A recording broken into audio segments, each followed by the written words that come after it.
চারদিকে সবুজ টিলার মাঝখানে স্বচ্ছ একটি হ্রদ, যার জলে তাকালে মনে হয় আকাশ নেমে এসছে লেকের পানিতে।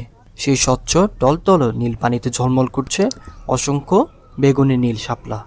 বলছি মাধবপুর লেকের কথা, যার অবস্থান মৌলভীবাজার জেলার কমলগঞ্জ উপজেলায়। ন্যাশনাল টি কোম্পানির মাধবপুর চা বাগানের 11 নম্বর সেকশনে অবস্থিত এই লেক। চা শ্রমিকরা এটিকে ডাকেন ডেম বলে।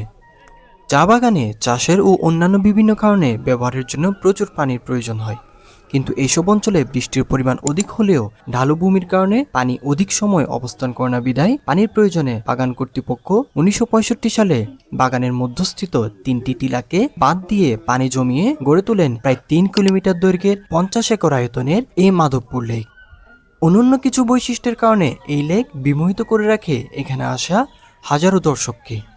চারদিকে সুউচ্চ পাহাড় থেকে লেকের টলটল পানি, ছায়াশো নিবিড় পরিবেশ, শাপলা শালুকের উপস্থিতি আর জলজ পাখির কলতান, সব মিলিয়ে মনে হবে এই যেন গল্পের কোনো হ্রদ। লেকের পাশের টিলায় উঠলে আরও দেখা যায় ভারতের ত্রিপুরা রাজ্যের পাহাড় চূড়া। তাই ঘোরা শেষে মৌলভীবাজারের আনারস খেতে খেতে মাধবপুর লেক ভ্রমণ শেষ হবে, কিন্তু জীবনের স্মৃতির কোটায় এই সৌন্দর্য হয়ে থাকবে অমলিন। আর তাই শ্রীমঙ্গল ঘুরতে গেলে অবশ্যই ঘুরে আসবেন মায়াবী লেক।